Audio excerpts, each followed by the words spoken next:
আসসালামু আলাইকুম প্রিয় দর্শক, আপনাদেরকে শুভেচ্ছা জানাচ্ছি বাংলাদেশ সংবাদের সাথে আছি আমি চৌধুরী নাদিরা। প্রথমেই শিরোনাম। কোভিড-19 আক্রান্ত হয়ে মারা যাওয়া প্রথম চিকিৎসক ডাক্তার মঈনুদ্দিনের পরিবার ক্ষতিপূরণ বাবদ পাচ্ছেন 50 লাখ টাকা। স্ত্রী ডাক্তার রিফাত জাহানের আবেদন মঞ্জুর করেছে স্বাস্থ্য মন্ত্রণালয়। দেশে গত 24 ঘন্টায় আরও 30 জনের প্রাণ কেড়ে নিয়েছে মহামারী করোনা ভাইরাস। নতুন আক্রান্ত 2828 জন। গণস্বাস্থ্য কেন্দ্রের প্রতিষ্ঠাতা ডক্টর জাফরুল্লাহ চৌধুরীর শারীরিক অবস্থার অবনতি। সাবেক স্বাস্থ্যমন্ত্রী মোহাম্মদ নাসিমের ব্রেইন স্ট্রোক, জরুরি ভিত্তিতে হয়েছে অপারেশন। করোনা ভাইরাসে উদ্ভূত পরিস্থিতিতে বাংলাদেশে আটকে পড়া যুক্তরাষ্ট্রের নাগরিকদের পঞ্চম দলটি বিশেষ চার্টার্ড ফ্লাইটে শুক্রবার সন্ধ্যায় ঢাকা ছেড়েছে। করোনা ভাইরাসে আক্রান্ত সিলেটের আরও 21 জন ব্যক্তি সুস্থ হয়ে বাড়ি ফিরেছেন। এ নিয়ে সিলেট বিভাগে করোনাজয়ী সংখ্যা দাঁড়ালো 354 জনে। ল্যাবের রক্ষণাবেক্ষণের জন্য শনিবার করোনা পরীক্ষা হবে না শাহজালাল বিজ্ঞান ও প্রযুক্তি বিশ্ববিদ্যালয়ের ল্যাবে। একদল মিউজিশিয়ান সিলেটের উদ্যোগে কর্মহীন 30 মিউজিশিয়ানকে খাদ্য উপহার প্রদান। এতক্ষণ শুনছিলেন শিরোনাম, এখন বিস্তারিত। কোভিড-19 আক্রান্ত হয়ে মারা যাওয়া প্রথম চিকিৎসক সিলেটের এমএজি উসমানী মেডিকেল কলেজ হাসপাতালের সহকারী অধ্যাপক ডাক্তার মঈনুদ্দিনের পরিবার ক্ষতিপূরণ বাবদ 50 লাখ টাকা পেতে যাচ্ছেন। ডাক্তার মঈনের স্ত্রী ডাক্তার রিফাত জাহানের আবেদনের প্রেক্ষিতে স্বাস্থ্য মন্ত্রণালয় এই আর্থিক সহযোগিতা মঞ্জুর করেছে। ডাক্তার মঈনুদ্দিন 15 এপ্রিল ঢাকার কুমিরটোলা হাসপাতালে চিকিৎসাধীন অবস্থায় মারা যান। ডাক্তার মঈনের স্ত্রী চৌধুরী রিফাত জাহান জানান, কোভিড-19 সংক্রমিত স্বাস্থ্য খাতের কর্মরতদের জন্য সরকার ঘোষিত 50 লাখ টাকার ক্ষতিপূরণ চেয়ে তিনি স্বাস্থ্য মন্ত্রণালয়ের কাছে আবেদন করেন। সেই আবেদনের পরিপ্রেক্ষিতে বুধবার স্বাস্থ্য মন্ত্রণালয়ের স্বাস্থ্য বিভাগের উপসচিব শামীমা নাসরিনের স্বাক্ষরিত ক্ষতিপূরণের প্রস্তাব সহ একটি চিঠি অর্থ মন্ত্রণালয়ে পাঠানো হয়েছে। সেই চিঠিতে ডাক্তার মঈনের পরিবারকে 50 লাখ টাকা ক্ষতিপূরণ অনুমোদনের অনুরোধ করা হয়। প্রস্তাবটিতে সিলেট এমএজি উসমানী মেডিকেল কলেজের অধ্যক্ষ অধ্যাপক ডাক্তার মইনুল হকের একটি সুপারিশপত্র যুক্ত করা হয়েছে। সুপারিশপত্রে তিনি বলেছেন, ডাক্তার মঈন হাসপাতালে করোনা ভাইরাসে আক্রান্ত রোগীদের চিকিৎসা করার সময় ভাইরাসে সংক্রমিত হয়েছিলেন। কোভিড-19 যেসব সরকারি কর্মকর্তা ও কর্মচারী মারা যাবেন তাদের ক্ষতিপূরণ প্রদানের জন্য সরকার এরই মধ্যে চলতি অর্থবছরের সংশোধিত বাজেটে 500 কোটি টাকা বরাদ্দ করেছে। একই লক্ষ্যে অর্থ মন্ত্রণালয়ের আসন্ন বাজেটে 800 কোটি টাকা বরাদ্দ দেওয়া হবে বলে সংশ্লিষ্টরা জানিয়েছেন। তবে সরকারের এই সহায়তা কেবল করোনা ভাইরাসের বিরুদ্ধে লড়াইয়ে জড়িতদের আবেদন বিবেচনা করবে। দেশে গত 24 ঘন্টায় আরও 30 জনের প্রাণ কেড়ে নিয়েছে মহামারী করোনা ভাইরাস। এছাড়া নতুন করে আক্রান্ত হয়েছেন আরও 2828 জন, আর একই সময়ে সুস্থ হয়েছেন আরও 643 জন। শুক্রবার দুপুরে স্বাস্থ্য অধিদপ্তরের করোনা ভাইরাস বিষয়ক নিয়মিত হেলথ বুলেটিনে এ তথ্য জানানো হয়। অধিদপ্তরের অতিরিক্ত মহাপরিচালক অধ্যাপক ডাক্তার নাসিমা সুলতানা অনলাইনে বুলেটিন উপস্থাপন করেন। তিনি 50টি ল্যাবরেটরিতে নমুনা পরীক্ষার তথ্য তুলে ধরে জানান, করোনা ভাইরাস শনাক্তে গত 24 ঘন্টায় আরও 14,645টি নমুনা সংগ্রহ করা হয়। পরীক্ষা করা হয় 14,088টি নমুনা। নতুন নমুনা পরীক্ষায় করোনা আক্রান্ত হিসেবে শনাক্ত হয়েছেন আরও 2,828 জন। ফলে দেশে মোট আক্রান্ত হয়েছেন 60,391 জন। আক্রান্তদের মধ্যে মৃত্যু হয়েছে আরও 30 জনের। ফলে মৃতের সংখ্যা দাঁড়ালো 811 জনে। গত 24 ঘন্টায় সুস্থ হয়েছেন আরও 643 জন। এ নিয়ে সুস্থ হয়ে ওঠা রোগীর সংখ্যা দাঁড়ালো 12,804 জনে। গত 24 ঘন্টায় সুস্থ হয়েছেন 643 জন। এ পর্যন্ত সুস্থ 12,804 জন। শনাক্ত বিবেচনায় সুস্থতা হার 21.20%। গত 24 ঘন্টায় মৃত্যুতে যোগ হয়েছেন আরও 30 জন এবং এ পর্যন্ত মৃত্যু 811 জন।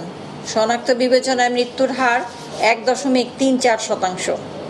গণস্বাস্থ্য কেন্দ্রের প্রতিষ্ঠাতা করোনা আক্রান্ত ডক্টর জাফরুল্লাহ চৌধুরীর শারীরিক অবস্থার অবনতি হয়েছে। তাকে অক্সিজেন দিয়ে রাখা হয়েছে। এদিকে করোনায় আক্রান্ত সাবেক স্বাস্থ্যমন্ত্রী ও আওয়ামী লীগের প্রেসিডিয়াম সদস্য মোহাম্মদ নাসিমের শারীরিক অবস্থার অবনতি হয়েছে। শুক্রবার ভোরে ব্রেন স্ট্রোক করায় তার অবস্থার অবনতি হয়। মোহাম্মদ নাসিমের ছেলে সাবেক সাংসদ তানভীর শাকিল জয় জানান, শুক্রবার তার বাবাকে কেবিনে নেয়ার কথা ছিল। হঠাৎ করে ব্রেন স্ট্রোক করায় অবস্থা খারাপ হয়ে যায়, ফলে জরুরি অস্ত্রোপচার করা হয়। নাসিমের ছেলে জানান, ঢাকা মেডিকেল কলেজ হাসপাতালের নিউরোসার্জন বিভাগের প্রধান প্রফেসর ডাক্তার রাজিউল হকের নেতৃত্বে তার বাবার অপারেশন হয়। শারীরিক দুর্বলতা নিয়ে গত 1 জুন রাজধানীর একটি বেসরকারি হাসপাতালে ভর্তি হন মোহাম্মদ নাসিম। ওই দিনই তার করোনা ভাইরাস পজিটিভ আসে। এদিকে বৃহস্পতিবার মধ্যরাতে জাফরুল্লাহর শ্বাসকষ্ট বেড়ে গেলে তাকে অক্সিজেন দেওয়া হয়। সকালে তিনি অনেকটা ভালো ছিলেন, শ্বাসকষ্টও কমে আসে, কিন্তু সকাল 10টার দিকে আবারও একটু বেড়ে যায় শ্বাসকষ্ট। তখন তাকে অক্সিজেন দেওয়া হয়নি।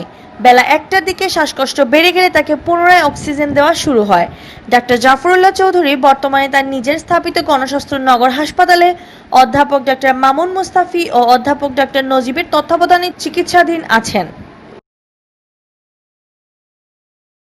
করোনা ভাইরাসে উদ্ভূত পরিস্থিতিতে বাংলাদেশে আটকে পড়া যুক্তরাষ্ট্রের নাগরিকদের পঞ্চম দলটি বিশেষ চার্টার্ড ফ্লাইটে শুক্রবার সন্ধ্যায় ঢাকা ছেড়ে গেছে। ঢাকাস্থ যুক্তরাষ্ট্রের এক কর্মকর্তা জানান, শুক্রবার সন্ধ্যার দিকে কাতার এয়ারওয়েজের বিশেষ চার্টার্ড ফ্লাইটটি ঢাকার হযরত শাহজালাল আন্তর্জাতিক বিমানবন্দর থেকে নিউ ইয়র্কের কুইন্সে অবস্থিত জন এফ কেনেডি আন্তর্জাতিক বিমানবন্দরের উদ্দেশ্যে ছেড়ে গেছে। দূতাবাসের এই কর্মকর্তা জানান, পঞ্চম দফায় যে ফ্লাইটটি ঢাকা ছেড়েছে এটির পরবর্তীতে নতুন করে বিশেষ ফ্লাইট পরিচালনায় আপাতত কোনো সিদ্ধান্ত দূতাবাসের নেই। করোনা ভাইরাস ইস্যুতে এর আগে 4 দফায় দেশটির প্রায় 1220 নাগরিক নিজ দেশে ফিরে গেছেন।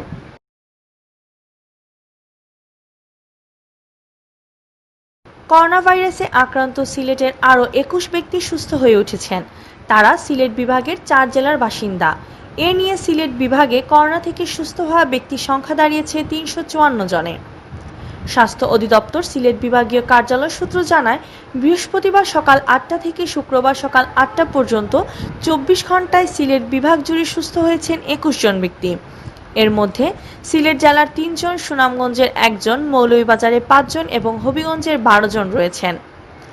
গত 10 মার্চ থেকে শুক্রবার সকাল পর্যন্ত সিলেট বিভাগে করোনা জয় করে সুস্থ হয়ে ওঠাদের মধ্যে রয়েছেন সিলেট জেলার 107 জন, সুনামগঞ্জের 74 জন, মৌলভীবাজারের 56 জন এবং হবিগঞ্জের 117 জন। এদিকে সিলেট বিভাগে দিন কেবল চড়াও হচ্ছে কোভিড-19 ভয়ঙ্কর থাবা। গত 24 ঘন্টা এ অঞ্চলে নতুন করে আক্রান্ত হয়েছেন 86 জন। এছাড়াও গত 24 ঘন্টায় করোনায় প্রাণ হারিয়েছেন আরও 3 জন। মারা যাওয়া 3 জনই সিলেট জেলার বাসিন্দা। নতুন আক্রান্তদের মধ্যে সিলেটের 58 জন ও সুনামগঞ্জের 28 জন।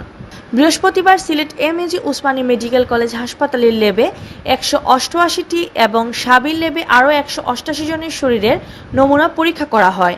এদের মধ্যে উসমানীতে 60 এবং সাবিতে 31 জনের শরীরে করোনা ভাইরাসের অস্তিত্ব ধরা পড়ে। ল্যাবের যন্ত্রাংশের রক্ষণাবেক্ষণের জন্য শনিবার সিলেট শাহজালাল বিজ্ঞান ও প্রযুক্তি বিশ্ববিদ্যালয়ের করোনা ভাইরাস শনাক্তকরণ পরীক্ষার ল্যাব বন্ধ রাখার সিদ্ধান্ত নিয়েছে কর্তৃপক্ষ। ফলে ওই দিন ল্যাবটিতে কোনো পরীক্ষা করা হবে না। বিশ্ববিদ্যালয়ের জেনেটিক ইঞ্জিনিয়ারিং অ্যান্ড বায়োটেকনোলজি বিভাগের সহকারী অধ্যাপক জিয়াউল ফারুক জয় জানান, ল্যাবের যন্ত্রাংশের সাধারণ মেইনটেনেন্সের জন্য শনিবার করোনা ভাইরাসের শনাক্তকরণ পরীক্ষা বন্ধ রাখার সিদ্ধান্ত নেওয়া হয়েছে। তবে রোববার থেকে সাবির ল্যাবে যথারীতি করোনা ভাইরাসের শনাক্তকরণ পরীক্ষা আবারও শুরু হবে।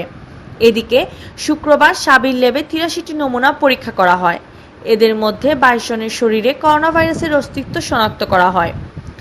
সাবির ল্যাবটিতে সুনামগঞ্জ থেকে সংগ্রহীত নমুনা পরীক্ষা করা হয়ে থাকে। একদল মিউজিশিয়ান সিলেটের উদ্যোগে উপহার সামগ্রী বিতরণ করা হয়েছে। শুক্রবার 11:30টার দিকে নগরের জিন্দাবাজারে 30 জন মিউজিশিয়ানের মধ্যে উপহার হিসেবে খাদ্য সামগ্রী তুলে দেওয়া হয়। আয়োজকরা জানান, লকডাউনের কারণে গত 3 মাসে অনেক সাউন্ড, লাইটিং ও ডেকোরেশনের কর্মীরা কর্মহীন হয়ে পড়েন।